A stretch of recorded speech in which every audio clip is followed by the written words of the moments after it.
Welcome back to another episode of Rock Boys Football. Many of the LSU fans who've been, rocking with the fellas the last couple of weeks know that I think they're one of the most fascinating programs in the country heading into 2025, and nobody really seems to be talking about them. And it's really not LSU's fault because you look at the landscape of the SEC going into the 2025 year.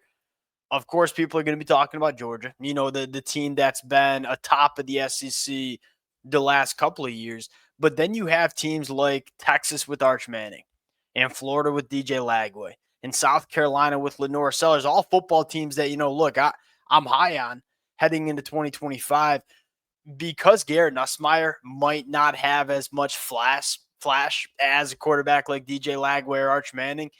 I feel like this team's flying under the radar, but I look at this LSU football team going into 2025 and say there are a lot of reasons to believe that they get better as a football team going into the 2025 year. And if that is the case, if LSU takes a step in the 2025 season, you're looking at a team that can legitimately compete for an SEC championship.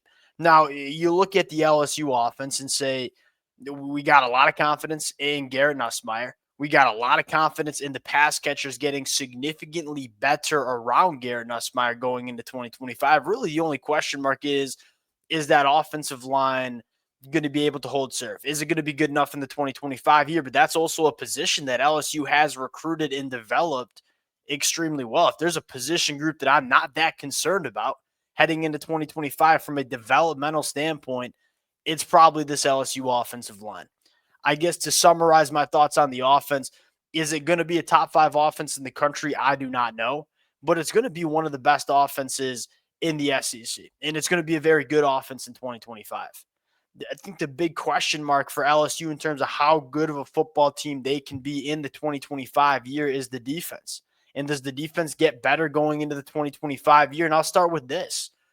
There's a lot of confidence and there's a lot of reasons to believe that this defense does get better before we even get to the nitty-gritty parts of this roster. And that is, hey, you got Coach Blake Baker going into year 2.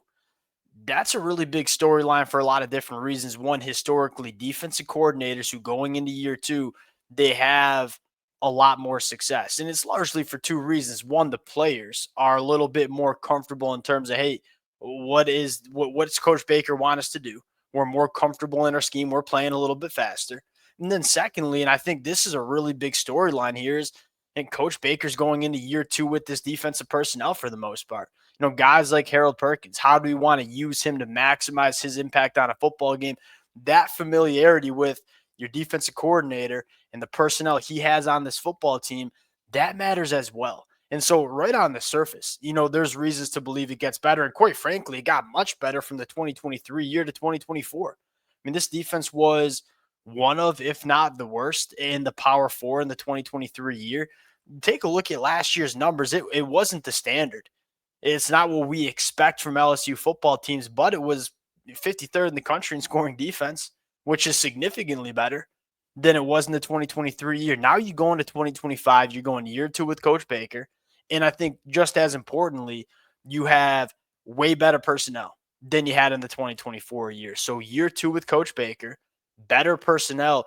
There is reason to believe this LSU defense takes a pretty substantial step in the 2025 year. Now, there are 2 really big reasons that I'm kind of buying stock in the LSU defense. Want to get into those reasons before we do, and as always, to the LSU fans, we're going to talk a little bit about the defensive line coach at the end of the episode. Let it fly in the comment section. A lot of different thoughts and opinions you can have about this football team going into 2025. But one thought you cannot have is like, this is one of those teams that is as solid as it gets going into 2025. We talking a lot about these programs going into spring practice, and every single program you seem to have at least 1 or 2 big question marks. I look at LSU and say there's not a ton of glaring questions you have about this roster.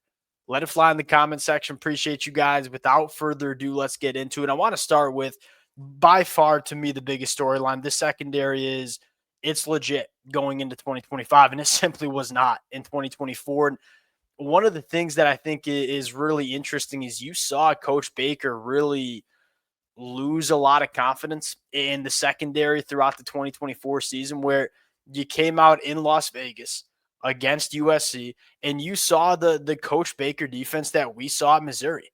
It was a lot of cover one. You're mixing in some cover zero. Hey, we're bringing some pressure. We're going to rely on our defensive backs to hold up on islands on the outside, and they got burned. I mean, Jacoby Lane, Deuce Robinson, LSU gave up a lot of explosives in that USC game, and it became very apparent to Coach Baker, and it became very apparent to me watching some of these games back over the last couple of days that, and Coach Baker's like, we can't play the way that I played at Missouri. When he was at Missouri, he had all conference cornerbacks. He had an all conference secondary pretty much at Missouri in the 2023 year. He quickly learned that in 2024, he didn't have a ton of all conference guys in the back end for LSU in the 2024 season, and you have to kind of change how he wanted to call this defense. Saw a lot less cover one, saw a lot less cover zero, and you saw a lot more cover three. And say, hey, we are trying to, we don't trust our cornerbacks to hold up on islands, so we're going to play a lot of conservative coverage and try to keep everything in front of us. And the LSU defense was just, I guess, okay the rest of the year. What intrigues me the most going into the 2024 or 2025 season is that I think you have legitimate guys from a personnel standpoint that you can play more of what Coach Baker wants to do on defense. And that is, hey, we're going to bring some pressure. We're going to play a little cover one, play a little cover zero, and rely on our defensive backs to hold up on islands. It starts with Mansour Delane. This is a guy that, pre-NIL landscape, he'd be in the NFL right now. He would have been an NFL draft selection.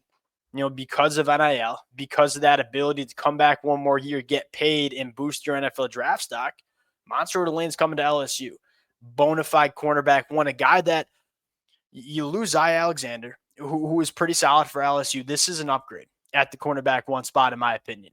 And then on the other side, Ashton Stamps actually, I thought, took some steps in the 2024 year. And it's important to remind ourselves he's a young cat, only getting better as a football player. You kind of have some confidence that Ashton Stamps can be that legitimate cornerback too, that can do the things that Coach Baker wants him to. And if he's not, and you have a guy like Jakeem Jackson coming from Florida who's got some big-time physical traits. You have a true freshman in DJ Pickett who's coming in and I think could play at pretty much any position he wants in the secondary.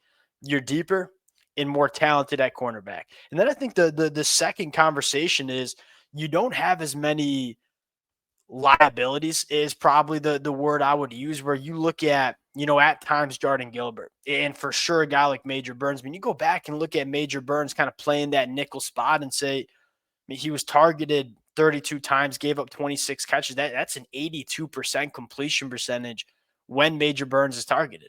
And then he also missed 20% of his tackles. And so he's given up a lot of catches. He's missing tackles, yards after the catch. He was a guy that you could tell opposing offenses wanted to go after. I think a very similar storyline with Jordan Gilbert. And Jordan Gilbert, I don't think I'd go as far and say he was a liability, but he's clearly not a top-end SEC safety. He just doesn't have that range and speed. He certainly can't hold up in man coverage. And as a cover one safety, he's just too slow to really be that center field safety. And now you look at it going into 2025, Tamarcus Cooley, I'm really interested to see how they use him. I like him the best as a nickel defender, but certainly can play a little safety too, depending on how they use a guy like Harold Perkins at that star role. Tamarcus Cooley is probably going to replace what Major Burns gave you.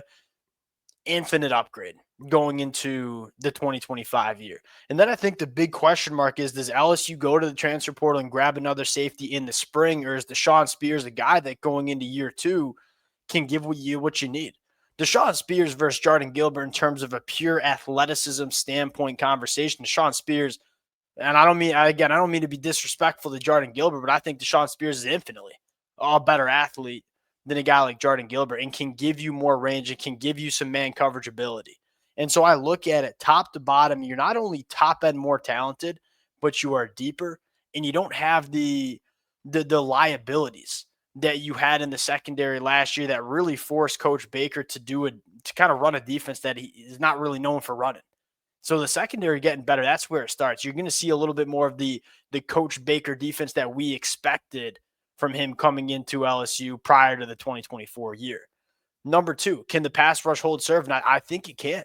You lose, and this was a sneaky, really positive aspect. And shout out Coach Peoples. It did a really good job with this pass rush. And the 2024 year, they sacked the quarterback almost 9% of the time. That was 11th in the country. You lose Savion Jones, you lose Braden Swinson, two really, really good pass rushers from this LSU team in 2024. You bring in Patrick Payton, who purely as a pass rusher might be one of the best in the sport. Now, him stopping the run, you got to see some development, and he's in a money year. And he's a guy that if you go out and play the way we expect you to play, he's going to be a first-round NFL draft pick. You're bringing Jack Pyburn and Jamari Butler, who can give you some pass rush juice, but are probably better stopping the run than anything.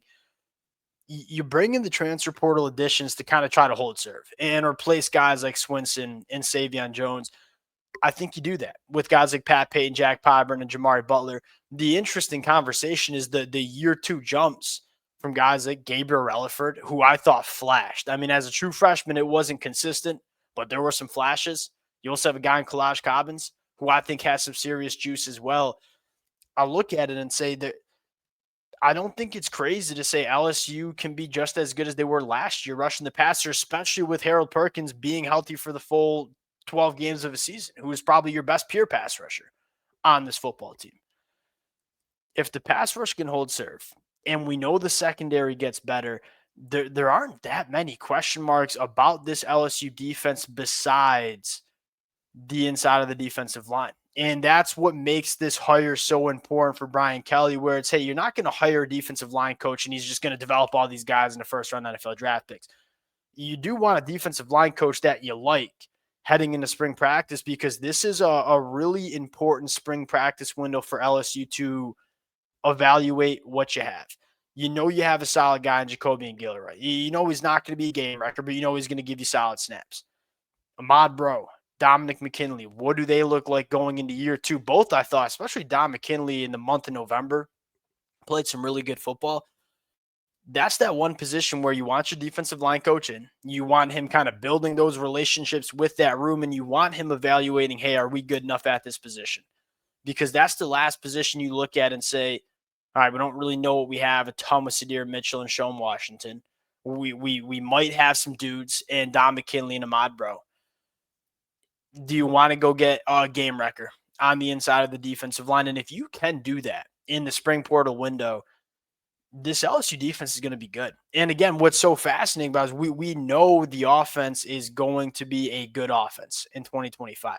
How good is probably to be determined, but it's going to be good. It's going to be a college football playoff caliber offense. Can this defense take a step enough in the right direction to make this LSU team a college football playoff caliber team? That's the storyline, and there are reasons to believe that happens. We'll see how it plays up in spring practice. Spring practice is going to be really fun because you got a lot of new faces coming into this program. You got a true freshman in DJ Pickett, who I think can have an immediate day one impact. And then you have some guys going into year two that excite you. We'll close it out there.